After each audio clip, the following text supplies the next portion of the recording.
When you first watch Disney's Encanto, it's just this burst of color and music and magic, right? But if you look a little closer, there's something so much deeper going on. Today, we're going to peel back those layers and explore the hidden meaning, showing you how it's really a powerful modern take on the classic heroine's journey.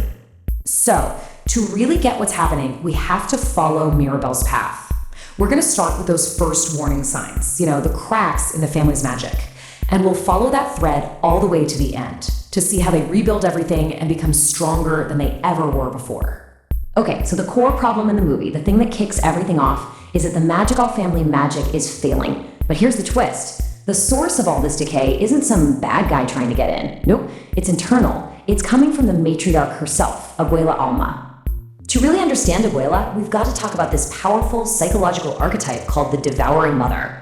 I know, it sounds pretty intense, right? But it's basically about a parent who, out of a genuine desire to protect, ends up completely stifling any growth. Because Abuela is so stuck in her own trauma, she's unknowingly become this monstrous, forcing her family to just perform their gifts over and over, instead of letting them be who they really are. And this is where the movie's main metaphor just comes roaring to life. See, those cracks in the house, they're not just some random magical problem. They are a physical symbol of the family's stagnation. Abuela's deep-seated fear of change is literally, physically, breaking their home apart from the inside. So who's the one person who actually sees all this happening? Well, it's our heroine, Mirabel. Her totally unique position as the only one without a gift is exactly what makes her special. It allows her to see the problem clearly, and that's what sets her on the path to save her entire family. This really lays out the heart of the conflict, doesn't it? On one side, you have Abuela, who's all about preserving the past, resisting any kind of change, and keeping up this perfect family image no matter what. And on the other side, you have Mirabel. She just wants to understand the truth, even if that truth is messy and completely shatters that perfect illusion. And have you ever stopped to think about Mirabel's glasses? I mean, think about it. If her eyesight was just a physical flaw, her mom's magic food would have healed it, right? But it doesn't. And that's because they're not a flaw at all. They're a symbol. They represent her unique ability, and more importantly, her willingness to see the cracks that everyone else is desperately trying to ignore. So this brings us to the biggest question of the entire movie. Why her? Why was Mirabel the only one whose magical door just vanished? Was the magic just broken that day? Or was something totally different going on? Okay, now here's a really powerful way to look at it. Mirabel's ceremony wasn't a failure of the magic. It was a failure by Abuela. The magic was trying to pass the torch, you see? Mirabel was meant to be the next leader, the next matriarch. But Abuela, completely trapped by her fear, just couldn't let go of control. She refused to anoint her own successor. So since she's basically been shut out of her rightful place, Mirabel has to find the answers all by herself. And that journey takes her, quite literally, behind the scenes, into the hidden passages within the walls of her own home. That space behind the walls is so symbolic. It's where you find all the pipes and the wiring and the dusty, dirty underpinnings. All the stuff you need for a house to work, but you're not supposed to see. And of course, that's where Bruno, the family's inconvenient truth teller, has been living this whole time, secretly trying to hold the family together by patching the very same cracks Mirabel just discovered. One of our sources just nails this idea with a perfect analogy. Think about a car. Without its shiny outer body, it's just this ugly mess of engine parts and wires. But you need that ugliness on the inside to make the pretty outside actually do anything. It's the same thing with Bruno and the uncomfortable truths she represents. They are the necessary, unseen parts that the pretty exterior of the magical family simply can't function without. So what does this all mean? It means that in the classic heroine's journey structure, Bruno is not the villain.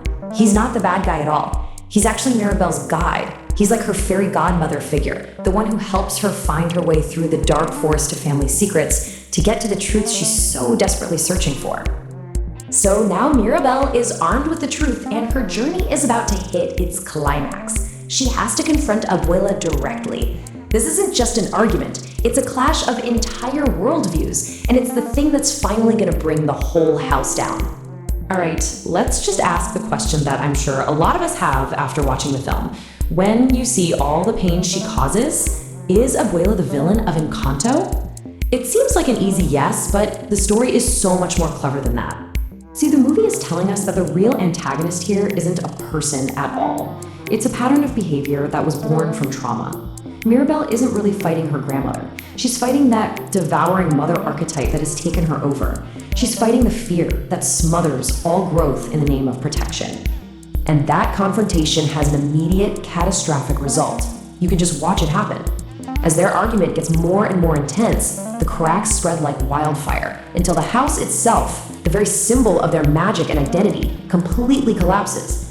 For this family to heal, the old, broken system had to be totally destroyed. But out of all that destruction, we get the film's most beautiful and profound message. The family learns that true strength and true magic isn't something you're just given. It has to be rebuilt from the inside out. For the healing to even begin, the house had to fall. Its destruction finally frees Abuela from the prison of her role as the matriarch and allows her to return to the river, the site of her original trauma, to finally, properly grieve.